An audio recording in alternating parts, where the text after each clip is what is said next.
Good morning. आज के इस क्लास में मैं एक शॉर्ट पैराग्राफ लेकर आया हूं जो आप सभी छोटे बच्चों के लिए, खास करके जूनियर क्लास के बच्चों के लिए ये काफी फायदेमंद है। और इंग्लिश में आपको एक पैराग्राफ राइटिंग हर एग्जाम में लिखने के लिए आता है। और आज का हमारा टॉपिक है महात्मा गांधी। ठीक है, बहुत ही शॉर्ट पैराग्राफ है।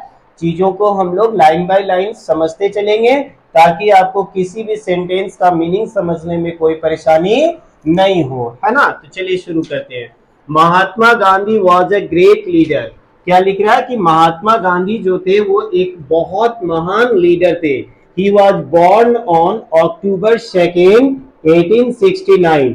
महात्मा गांधी का जन्म लिख रहा है ना, ही वॉज बॉर्न मतलब महात्मा गांधी का जन्म हुआ था। कब जन्म हुआ था? 2 अक्टूबर 1869 को। His full name was Mohandas Karamchand Gandhi. Mahatma Gandhi का पूरा नाम मोहनदास करमचंद गांधी था। ठीक है, महात्मा गांधी हम लोग शॉर्ट में बोलते हैं ना, लेकिन महात्मा गांधी का पूरा नाम क्या था? Mohandas Karamchand Gandhi. He led his life like a saint। Saint का मतलब क्या होता है? साधु या सन्यासी। ठीक है, साधु या सन्यासी। महात्मा गांधी जो है वो अपना जीवन किस तरह से जी रहे थे? तो एक साधु और सन्यासी की तरह उन्होंने अपना जीवन, एक संत की तरह उन्होंने अपना जीवन जिया। He taught truth and अहिंसा to the people of India and the world।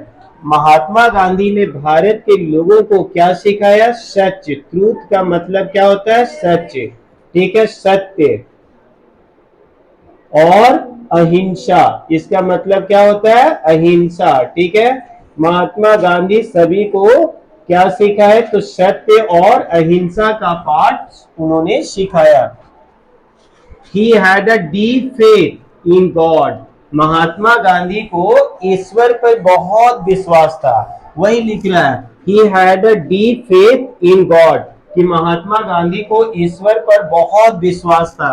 He prayed to God daily। वो प्रत्येक दिन ईश्वर की क्या करते थे? प्रार्थना करते थे। देखिए लिख रहा है ना, प्रेड। प्रे मतलब प्रार्थना करना। किसकी प्रार्थना करते थे? गॉड का। कब करते थे? तो daily. He wanted unity among the people of different religion। Religion का मतलब क्या होता है? धर्म। रिलीजन का मतलब धर्म। महात्मा गांधी सभी धर्म के लोगों के बीच में एकता स्थापित करना चाहते थे, है ना।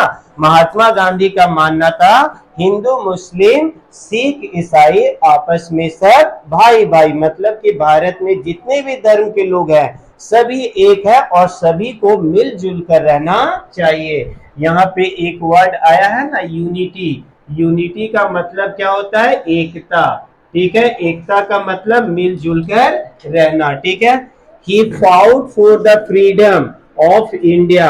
एक नया वर्ड यहाँ पर फिर आया, फ्रीडम। फ्रीडम का मतलब आजादी। फ्रीडम का मतलब आजादी होता है, स्वतंत्रता। भारत की आजादी के लिए उन्होंने लड़ाई लड़ी विदाउट वायलेंस, बिना किसी हिंसा का। ठीक है, वायलेंस का मतलब क्या होता है? हिंसा। महात्मा गांधी जो है ना वो भारत से अंग्रेजों को भगाने के लिए, है ना, लड़ाइयां लड़ी। कई बार उनको जेल जाना पड़ा, लेकिन कभी भी उन्होंने लड़ाई लड़ने के लिए हिंसा का प्रयोग नहीं किया। यानी कि मारपीट, ये गोला बारूद, इन सभी चीजों का कभी उन्होंने प्रयोग नहीं किया। ठीक है, हीज इफोर्ट्स। इफोर्ट्स का मतलब होता है प्रयास। इफोर्ट्स का मतलब प्रयास। उनका प्रयास था led India to get freedom from the British rule. British rule मतलब अंग्रेजों के शासन से भारत को महात्मा गांधी क्या करना चाहते थे? आजाद करवाना चाहते थे। We lovingly call him Bapu.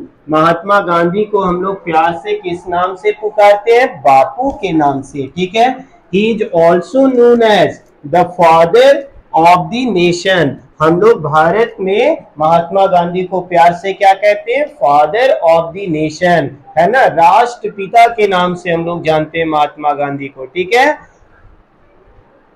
He was shot dead on January 13, 1948।